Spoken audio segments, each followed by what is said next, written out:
तो जैसा कि इस वक्त पता है कि मुख्तार अंसारी साहब का इंतकाल हो गया है, और ये ख़बर देश और प्रदेश में जब फैली तो सोशल मीडिया, तमाम व्हाट्सएप के थ्रू, तमाम सोशल प्लेटफॉर्म के ज़रिए आग की तरीके फैलने लगी।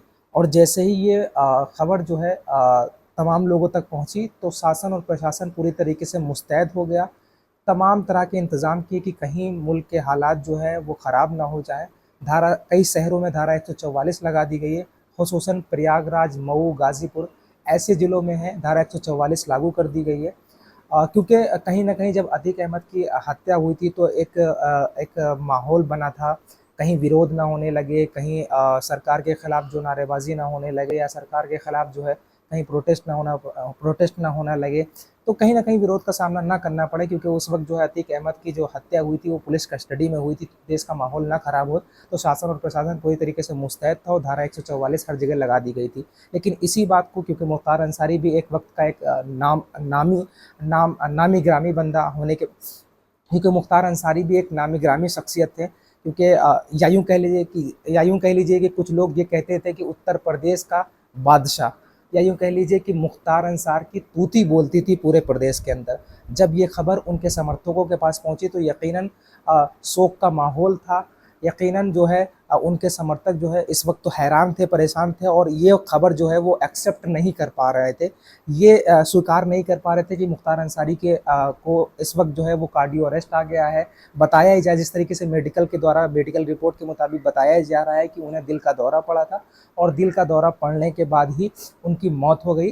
कारण यही था मौत का कि दिल का दौरा पड़ा हुआ है। लेकिन जब खबर, क्योंकि ज़ाहिर सी बात है कि इससे अभी 2 से 3 दिन पहले सूत्रों के मुताबिक ये पता चल रहा था कि मुख्तार अंसारी ने ये कहा है कि मुझे जो है वो स्लो पॉइज़न दिया गया है, मुझे ज़हर दिया गया है, और उनके परिवार की तरफ से भी ये आरोप लगाया गया था कि मुख्तार अंसारी की हत्या की गई है, हत्या की जाएगी, क्योंकि उन्हें स्लो पॉइज़न दिया जा रहा है। खैर, ये आरोप लगाए हैं, ये जाँच का विषय है, आगे जाँच होगी, इसकी क्या सच्चाई है, किसकी क्या हकीकत है, लेकिन हर मुद्दे पर राजनीति गरमाती है। तो इस वक्त भी राजनीति गरमा गई है।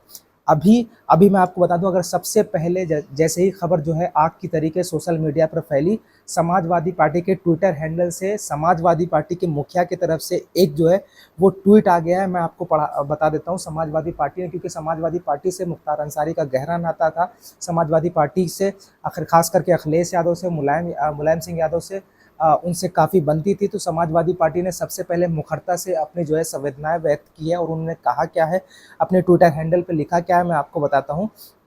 पूर्व विधायक श्री मुख्तार अंसारी जी का इंतकाल, दुख, ईश्वर उनकी आत्मा को शांति दे, शोकाकुल परिजनों को जो असीम दुख सहने का संबल प्राप्त हो, विनम्र श्रद्धांजलि, उनको श्रद्धांजलि दी गई। अब जो है विपक्ष जो है वो, जो अपोजिशन के लोग थे, जो मुख्तार अंसारी के समर्थक नहीं थे, तो वो ये समाजवादी पार्टी की तरफ से ये आरोप लगा रहे हैं कि आप जो है एक माफिया को, एक जो गुंडा है, जो लोगों की ज़मीन हड़पता है, जो लोगों की हत्या करता है, जो आरोपी है, जो उम्र कैद की सज़ा काट रहा है जेल में, उसके लिए आपकी इतनी संवेदनाएं, कहीं ना कहीं समाजवादी पार्टी के ऊपर आरोप लग रहा है। लेकिन जैसे ही आरोप लग रहा है, कोई बात नहीं, राजनीति होती रहती है। लेकिन दूसरा भी ट्वीट आ गया है पप्पू यादव का।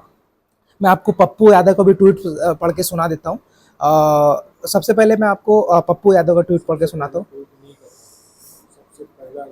ठीक है, ठीक है, वो है ना।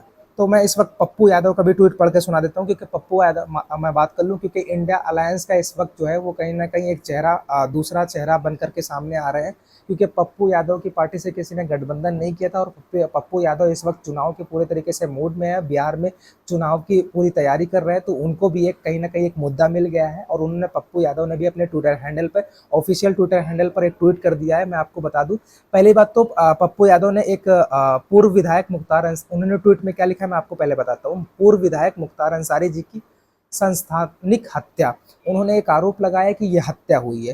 देखिए, ये राजनीति है, अभी जो है जांच का विषय है, जांच होगी, हत्या हुई है या फिर सच में या में इमरजेंसी निधन हुआ है, इमरजेंसी मौत हुई है, ये मतलब एक तरह से ये नॉर्मल मौत है या फिर ये आरोप है, ये तो वक्त बताएगा।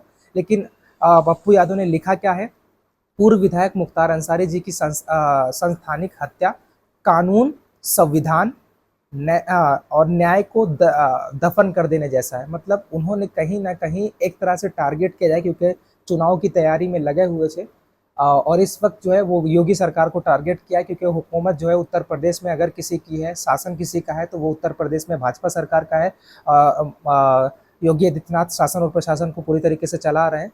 तो कानून जो है, कानून पर उंगली उठाई है पप्पू यादव ने, और संविधान कानून को और संविधान को उन्होंने एक साथ लिया और कहा है कि उसको दफन कर दिया गया है, ये आरोप लगाया। और फिर उन्होंने एक चीज़ और लिखी है, मैं आपको बता देता हूँ। पप्पू यादव ने अभी 1 घंटे पहले ये ट्वीट किया है कि सुप्रीम कोर्ट के मुख्य न्यायाधीश इसका स्वतः संज्ञान लें। उन्होंने अपने ट्वीट के दौरान भी बोला है कि तुरंत जो है सुप्रीम कोर्ट के जो न्यायाधीश हैं, वो जज हैं, वो संज्ञान लें, उनके दिशा निर्देशों से निष्पक्ष जांच हो। उन्होंने जांच के कहीं ना कहीं सवाल उठाए हैं कि ये हत्या हुई है और जांच होनी चाहिए।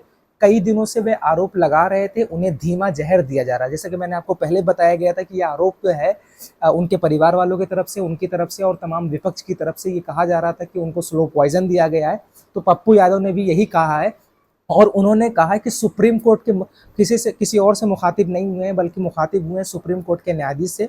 और आगे उन्होंने लिखा है कि कई दिन से वे आरोप लगा रहे थे कि उन्हें धीमा जहर दिया जा रहा है। उनके सांसद भाई ने भी ये आरोप लगाया था, मतलब अफजाल अंसारी जो उनके भाई हैं, जो कि सांसद हैं, उन्होंने भी आरोप लगाया था।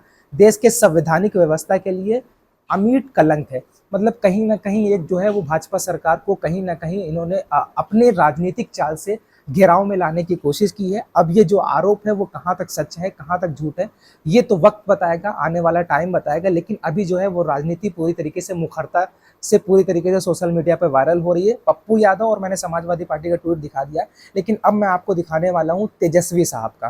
तेजस्वी यादव भी इस वक्त जो इस मामले में दूर नहीं, उन्होंने भी अपने सोची कि मैं भी जो है बहती नदियां में हाथ धो लूं।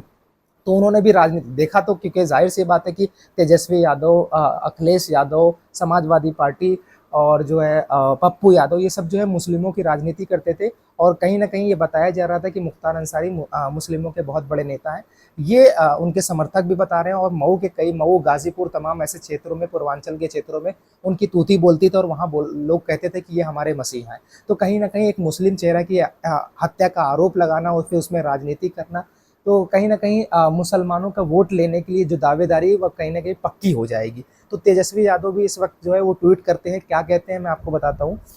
उन्होंने लिखा है कि यूपी से पूर्व विधायक श्री मुख्तार अंसारी जी का इंतकाल का दुख समाचार मिला है। परवरदिगार से प्रार्थना है कि दिव्यांग आत्मा को शांति तथा शोकाकुल परिजनों को दुख सहने की शक्ति प्रदान करे। सबसे पहले मैं आपको बता दूं कि इन्होंने जो है वो परवरदिगार का यूज़ किया है, क्योंकि जाहिर से मैंने आपको ट्वीट पढ़ने से पहले ये बता दिया था कि मुस्लिम राजनीति जो है, मुस्लिम के वोट साधने की कोशिश की जा रही है, और इससे अच्छा मुद्दा मिल नहीं सकता था।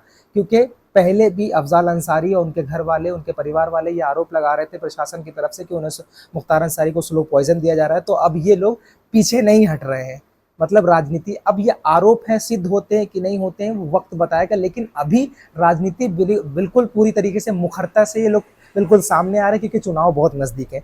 आगे क्या लिखते हैं तेजस्वी यादव, लिखते हैं कुछ दिनों पहले उन्होंने शिकायत की थी कि उन्हें जेल में जहर दिया गया, फिर भी गंभीरता से नहीं लिया गया। मतलब ये बता रहे कि इन्हें, तेजस्वी यादव साहब को ये पता है कि जो आरोप लगाए गए थे कि स्लो पॉइजन दिया जा रहा है, लेकिन प्रशासन ने गंभीरता से नहीं लिया। ये आरोप लगाए प्रथम दृष्टा से न्यायोचित और मानवीय नहीं लगता है। मतलब ये न्याय के एंगल से देखा जाए, मतलब कानूनी एंगल से देखा जाए तो ये ठीक नहीं लगता है उनको।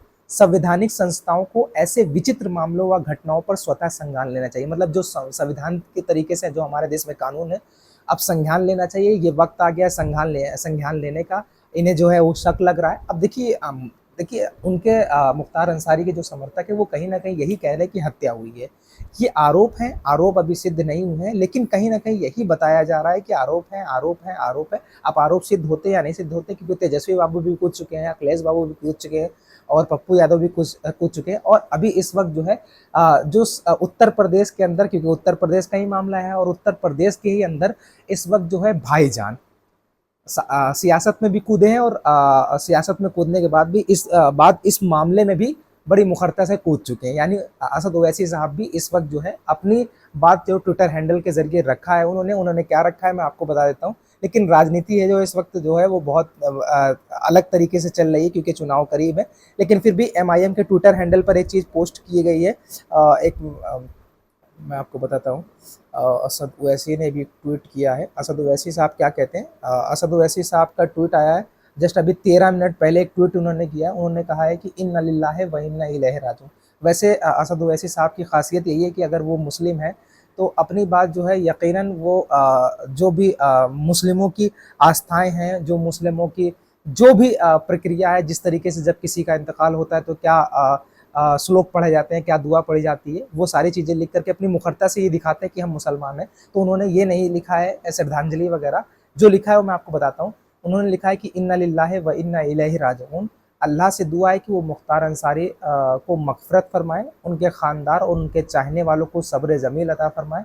अफ़ज़ाल अंसारी और यूसुफ गाज़ीपुर की आवाम ने अपने बेटे, चहीते बेटे और भाई को खो दिया, क्योंकि अफ़ज़ाल अंसारी मुख्तार अंसारी ये दोनों भाई थे, तो उन्होंने बोला कि अफ़ज़ाल अंसारी ने अपने भाई को खो दिया है। मुख्तार साहब ने प्रशासन पर गंभीर आरोप लगाया था। मतलब अभी कुछ दिन पहले सूत्रों के मुताबिक ये पता चला था कि उन्होंने आरोप लगाया है। मैं इसकी पुष्टि नहीं करता हूँ, लेकिन तमाम विपक्ष की पार्टियां, मैंने नहीं देखा है, तमाम विपक्ष की पार्टियां ने ये आरोप लगाया है। खुद अफ़ज़ाल अंसारी ने ये आरोप लगाए थे कि उन्हें स्लो पॉइजन दिया गया। मैं बार बार बता रहा हूँ कि आरोप लगाया, आरोप कब सिद्ध होगा ये बताया नहीं जा सकता, लेकिन राजनीति गर्मा गई है। आगे लिखते हैं, गाजीपुर की आवाम ने अपने चहीते बेटे और भाई को खो दिया है। मुख्तार साहब ने प्रशासन पर गंभीर आरोप लगाया तथा उन्हें जहर दिया गया है। बावजूद इसके सरकार ने इलाज पर तवज्जो नहीं दिया। निंदनीय और अफसोस निंदनीय खबर है। मतलब कहीं ना कहीं पूरी राजनीति जो है वो अगर किसी मुद्दे पर आकर के आज इकट्ठा हो गई तो वो मुख्तार अंसारी का इंतकाल। मुख्तार अंसारी का जैसे ही खबर ये आई कि उन्हें कार्डियो अरेस्ट हुआ है और बताया जा रहा था कि वो आज वो रोज़े की हालत से थे, रोज़ा खोला, उसके बाद जो है कुछ देर बाद उनकी तबीयत ख़राब हुई, वोमिटिंग शुरू हुई, पलटी हुई। उसके बाद जो है डॉक्टरों की टीम जो है वो उन्हें अस्पताल ले गई, जहाँ कुछ देर इलाज के दौरान उन्हें उनकी जो है दिल का दौरा पड़ने से उनकी मौत हो गई। खैर, राजनीति आगे चलती रहेगी, ऐसे ही मुखर्ता से तमाम जो है नेता जो है अपने ट्वीट के दौरान सरकार को घेरते रहेंगे। ऐसे ही जानकारी के लिए मैं तमाम अपडेट आप तक पहुंचाता रहूँगा। मेरे चैनल को सब्सक्राइब कीजिएगा और ज़्यादा से ज़्यादा इस वीडियो को शेयर कीजिएगा।